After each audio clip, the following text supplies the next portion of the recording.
Hi, Electric Roo here. Today I have a vintage Epson laptop from around 1993. I got it up and running, had some spare parts, did a little bit of repair work on it. And what we're going to do is we're going to look at it, go over some of the specs, open it up, give you a look inside, then boot it up and see what it can do. So let's move over to the workbench here and see how this little gem works.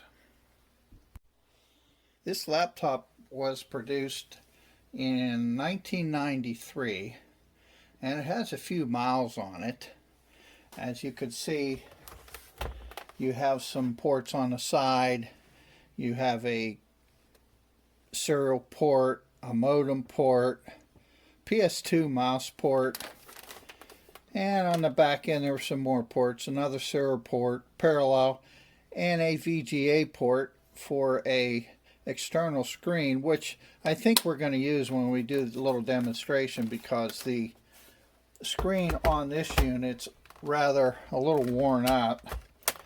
And I tried to get it open, but I think it's to replace the unit inside, but unfortunately I think this is a one-piece unit. Usually the laptops, they have these little plugs that come out on the corners and you have a screw underneath, but it's a solid piece, so I'm not sure. I didn't want to break it. But to give a little bit of history on this, this was considered a low price laptop of the day because most laptops were over couple $1,000 to up to around $4,000 back then, the way they did the technology. And this one has a Cyrix 486 SLC processor in it, which it was intended as a entry-level chip at the time to complete with Intel's 386SX, 486SX. But the CPU really isn't a true 486. It's actually based on a 386 architecture. And actually it'll do a couple different clock speeds.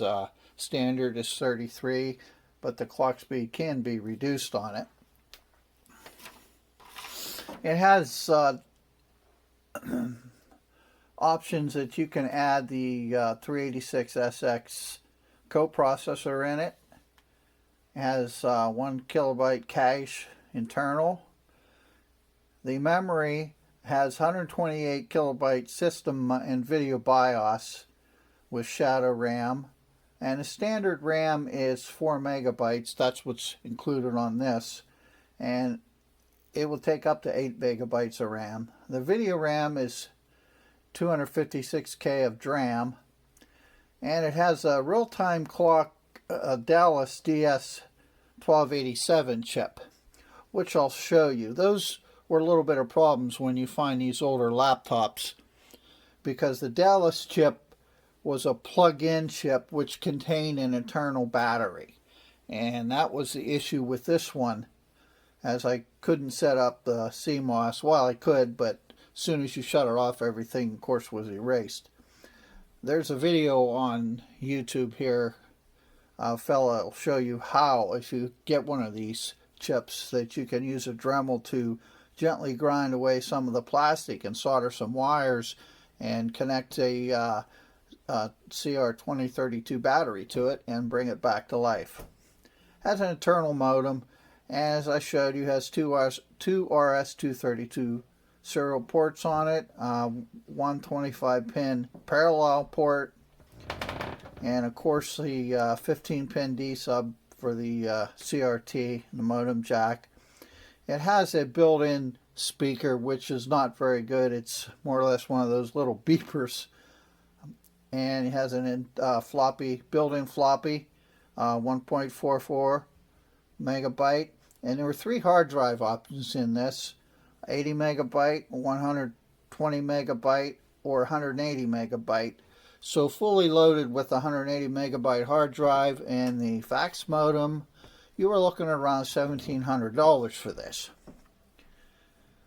And the video diagonal is 10-inch in resolution, 640 by 480 on this. It's a paper white display, monochrome, which the brightness and contrast is adjustable. But the backlighting, as I said, the bulbs are shot, and I was going to try to open it to see what size they were to possibly purchase a few more, but I'm not going to destroy it to break it. And a nice brick power supply. It's bigger size than today's usual. It's only a 2.4 amp. And the NiCad battery is a 8-cell 9.6 volt 1.7 amp hour. And they say 2 hours normal usage. But other than that, it came with MS-DOS and Windows 3.1, which I have reinstalled on here. But I have a version of DOS I have is 6.2.2 on it, as we'll show you. And it came with a Logitech TrackMan trackball with it. And there were different other expansions, you know, the internal modem and adapters for cigarette lighters for automobiles available, and external PS2 compatible keyboard that matched the unit. So all in all, it did the work back in the day. So let's open it up and have a look at the innards before we fire this guy up. So there's not much to it inside. Just some of your standard components. Here's the floppy, sits on the side here, and this is the battery cage. Actually, it's a original. It's a Sanyo battery pack, which was in there. I may try rebuilding it. I'm sure I could get the cells for it today and maybe rebuild it, get that back up into shape. You can see the RAM chips, the SIMs that are soldered to the board. These are 2 megabyte chips, and you had the option of a 2 or a 6 to bring it up to total of 8. Now this, I pulled the memory chip here this out, and you can see there's 4 SIMs on there. This is 2 megabytes, so this brings this guy up to a total of 4. It's an odd size. Of course, these were early. I think they standardized these, you know, later on, the SIM chips for the laptops.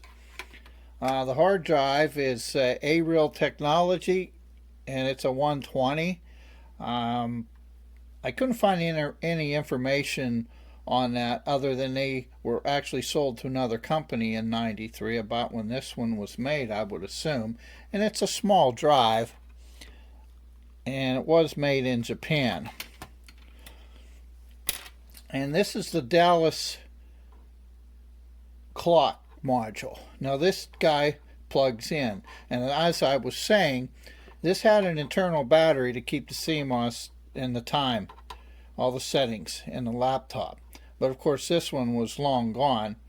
So you can look this up on YouTube. There is a video. Fella shows you right where to take your Dremel and grind out the pins so you can solder a couple wires and put a CR2032 battery in there. And AMI BIOS chip. There's an Acer chip in here. I'm not sure what it does. And of course the Cyrix processor is sitting here. Probably the most two expensive parts in this whole unit is the hard drive and this Cyrix strip back in the day, of course. And here's your power modules here for the battery charging, and over here is where the power comes in from the charger. So they have the power modules are sitting here, kind of a standard setup. And here's an empty socket if you want to add a coprocessor in there, and 387 or 386 the SX coprocessor would go there. So not much to it, and then you can see where the ports are. But as I said, in the day, these things were quite expensive. Now, for $1,300 to $1,700 today, you can get yourself a nice laptop. So, like I said, some of the laptops, I had a Grid Case 386 at one time. That when that guy was new, it was $4,000. But of course, I didn't pay that. I bought it used. I should have kept on to that. I can't even remember what I did with it. But today, for $4,000, top of the line, hey, you can get yourself a loaded Alienware gaming laptop. And I have another laptop which I'll do in the future for the same price. It was a 2005 Alienware M7700, and actually that thing was $4,000 when it was new. So as you can see today, relatively the cost is the same, but the technology has improved vastly, and more enhancements on these laptops. You couldn't buy a really low price laptop like today. You can get a nice laptop for $300-400, sometimes less than that, to do what you need to do for home, any use at home, traveling on the road, or whatever you need to do. But that option wasn't there back in the day. This was considered a portable, low price, and there were, handfuls of other. Epson was only one of the manufacturers that made some of these. So let me put this back together, and I'm going to fire it up, and I'll have an external screen hooked up. It'll be a little easier to see because that other screen is pretty washed out. So hold on a minute and let's do that. Okay, let's fire this awesome little notebook up. There were a handful of others that I found prices for. Also, back in 1993, a lot of competitors. Now, this little Epson here, it was a lower cost model because of the paperwhite monochrome screen. You had a lot of the higher end were color. The AST Power X was a color unit, and it retailed for $4,499. The Canon NoteJet 480 actually had a little bubble jet printer built into it. It was $2,999. The IBM ThinkPad 720C, that was $4,695. On the Microelectronics WinBook, that was $1,799. The NEC Ultralight Versa, that's another $4,539 laptop. Samsung Notemaster went for $2,298. Texas Instruments 400 Win SX was $2,999. Toshiba T4500C, that was $3,799. And you had the Zenith Data, that was $3,999. So you can see the ones with the color screens, they were rather expensive, and you were pretty dang lucky if you had one of these, because they were pretty cool back then. Let's fire this one up, and as you'll be able to see, the screen is a little bit washed out. I'll shoot over to the monitor I have to give you a better look. And she boots up pretty fast to the C prompt. Let me move the camera over to the other screen and we'll check out the BIOS. Alright, let's boot up and go into the BIOS.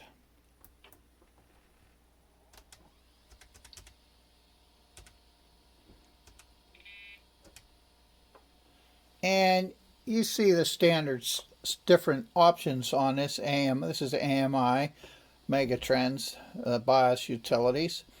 Let's go in. We can see this. We're going to continue on, and it's have the date, daylight savings time, enabled, disabled, the hard drive type. Now that's interesting. Back in the day, back then, a lot of the hard drives were not recognized automatically. And you had to go in and set the different types. They had numbers. Now this is a user type 47 where you can also customize the settings, but let me shoot down there. You had to enter in the cylinders, the heads, and if required, these two settings, the landing zone, how many sectors, size, and some other variables if they're required. Now there was a information out there which I'm going to make available. If you look in the comments, I'll put it up on my website for all these old drives clean up until I think the early 90s. It was called the REF. The version I have that I still managed to save from my old floppy disk that didn't get damaged was 4.3, and it's actually in ASCII text that charts, but they list a whole ton of hard drives and manufacturers for these old computers and what to set these settings at to make them usable, so you don't have the guesswork. That used to be a standard thing for back then. So look in the comment sections. I'll put in a link for that. And let's go back to some more of the setting. We'll go to the advanced CMOS setup. And you can see some more settings on there. There were quite a bit of settings on these old BIOS. You know, mouse support, memory test above 1 meg, message display, and the standard boot up, numlock, floppy drive at seek, a boot sequence, password. You could password this unit. The video BIOS shadow memory, and full height cursor, internal cache memory. You know, a lot of other settings available there. And we'll go to the chipset setup here. Power management and the display timeout for the display, hard drive timeout, and the system timeout counter.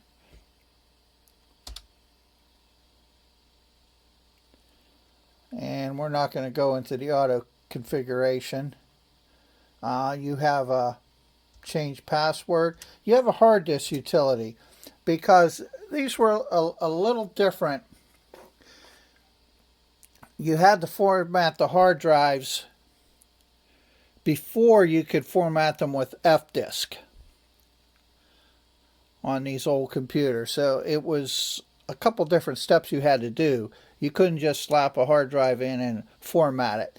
You had to format it from the BIOS to get the ready, and you can do a media analyst, and it just shows you the type, again, the cylinders, heads. You had to set that all up so that the BIOS knew how to properly do a low-level format. We don't have to low-level format today on none of our equipment, because everything is auto-recognized and they come low-level formatted from the factory. So let's exit out and boot back into DOS. Yeah, we want to quit without saving.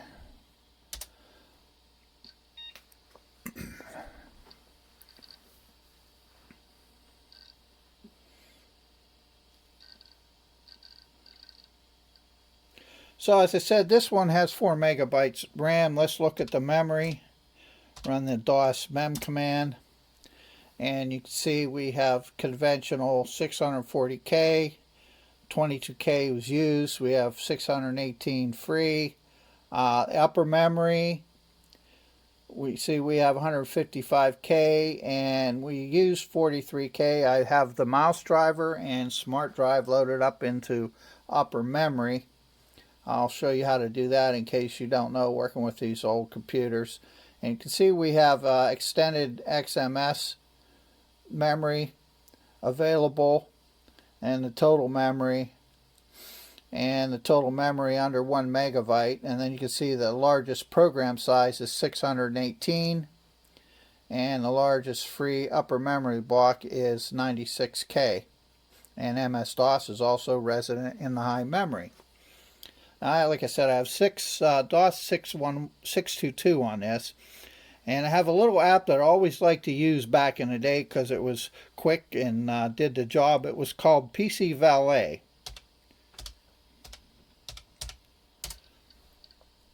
So with it, you can do just about any disk management, copy, delete, all kind of things. Actually edit. Let's look at the config sys file here. Let's edit that or view that. We can be, well, that's hex. Yeah, it also has a hex. You can view things in hex too. I must have changed something, of course, because we can't edit. Let's go back to the options.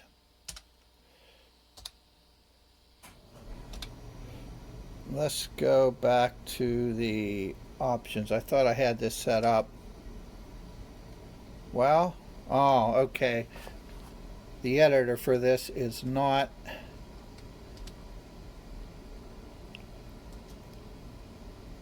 okay.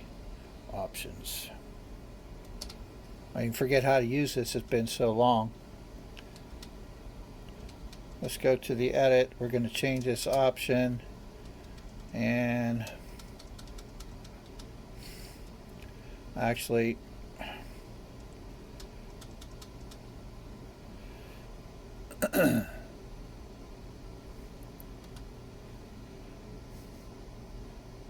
this keyboard I'm not used to. You bear with me here.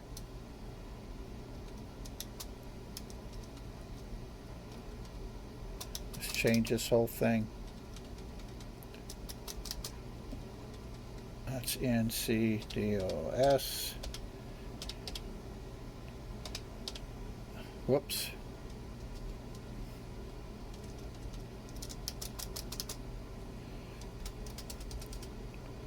CDOS. Backslash. And we are going to save that. So let's get out of there. Now we should be able to edit our config sys. And it's just simple basic config sys for DOS. I have set up for now. You can see it, high mem sys is loaded. Device C 386. Yeah, now I have the no EMS function, but if you put a command like auto in there, you can access EMS memory and RAM. The RAM option, what that will do is that will enable the upper memory blocks that are available to load files and programs into high memory. So we have the DOS high. Let's exit out of there, and I'll give you an example of that. We have, let's go into the autoexec bat file. Smart drive is loaded, a little bit of path, and the smart drive automatically installs itself in high memory if available. That will speed up the hard drive. And you have the load high command for the mouse, which is putting the mouse up into upper memory. And I can show you more detail of that. If we use the, let's exit the DOS here. If we use the mem command with the classify and go by page here. Whoops, can't spell.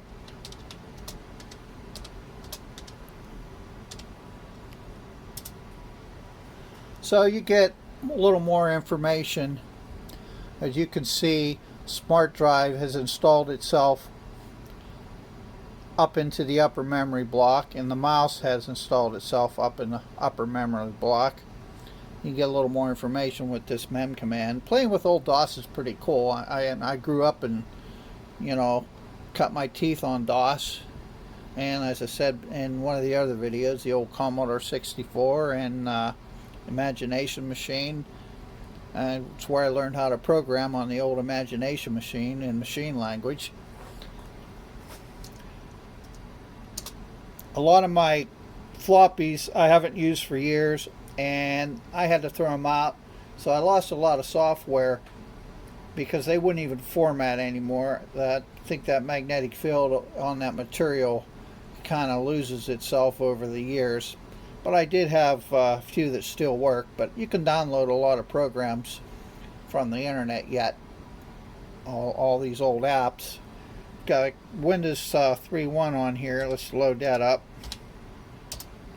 Nice to see some color on this other than on the laptop. That's version 3.1 that I had. My discs were still good. And Windows 3.1. You can see you have a file manager. I'm sure a lot of you guys have played with Windows 3.1. We have let's see what apps. I've got WinProbe on here. Let me run that. It's an interesting program from Landmark back in the day.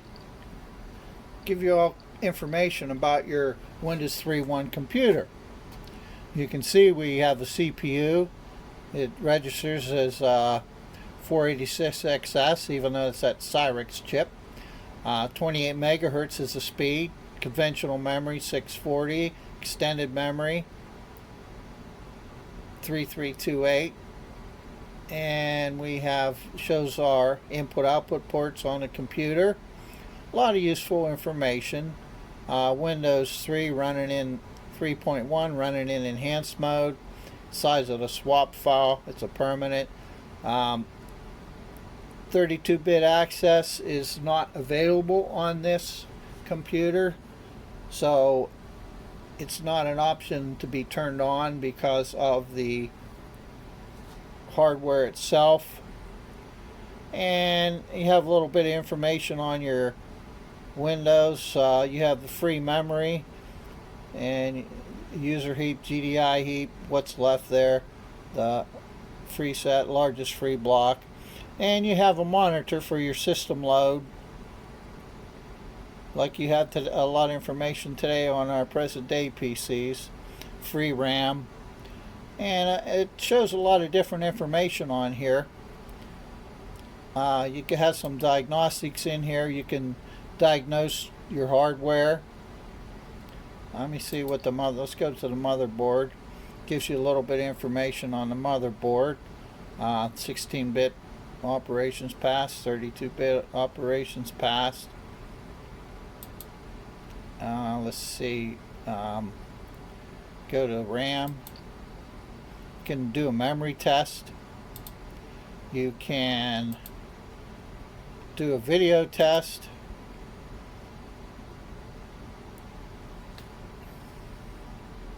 Of course, on our paper white screen, we're just seeing no colors.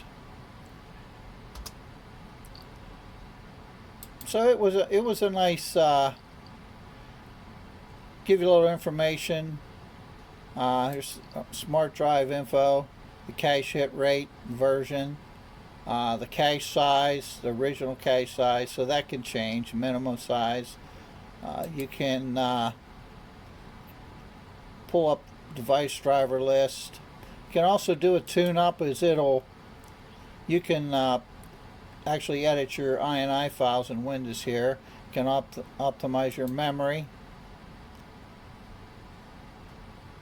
You can resources.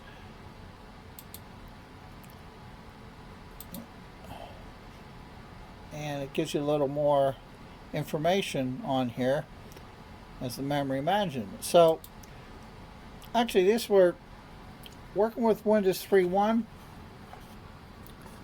As I said, other than some of the one of the other videos, we're basically doing the same things,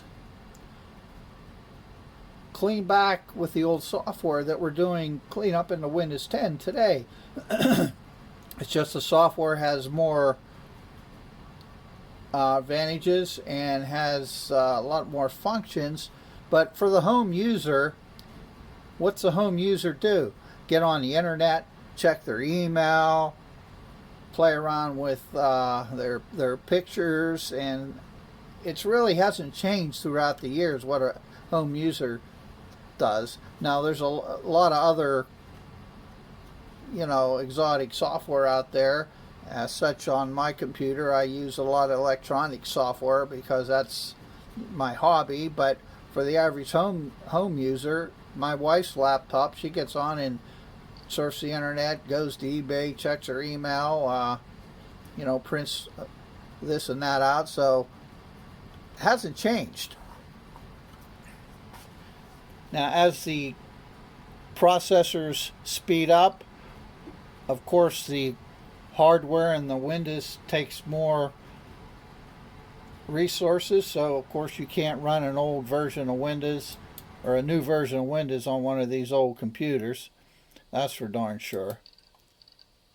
But I don't know what, I can't remember what accessories came standard, but there were a lot of Windows 3.1 games. I had a nice terminal program that I used to dial up on the internet, because everything was dial up back then. Not any networking yet coming into your home. Everything went up through the modem, and you could do pretty much a lot of things if you had a fast enough computer on Windows 3.1. But as the 486s were limited, when you got up into Windows 95, they started slowing down. So even if you had a lot of memory. So what else might you do with this computer back in the day if you were on the road? Well, other than Windows, even in DOS, you might have a spreadsheet program. So you would use expanded memory for that, maybe for your spreadsheets. You would do word processing on your laptop. And if your company or business had any customized software to collect data, even customized spreadsheets for your job or your work on the road, that's what you would be doing with this. You wouldn't really be doing a whole lot. You'd need a modem to plug into to get your email. You'd need a modem jack, so no wireless there. The advantage we have today, there's wireless everywhere. So if you have any questions, shoot me an email or leave a comment. And this is another little addition to my collection of old PCs. I like the old stuff because it was just really interesting to see how we did things back then compared to today, and some of the struggles, especially working with Windows. Now everything is plug and play. The old PCs, especially Windows 3.1, even up into 95, started to have some plug and play stuff. But back in DOS and Windows 3.1, you had to set a lot of jumpers on your sound cards for your interrupt vectors and the addresses, any PC card you stuck in there, because they all had to be different.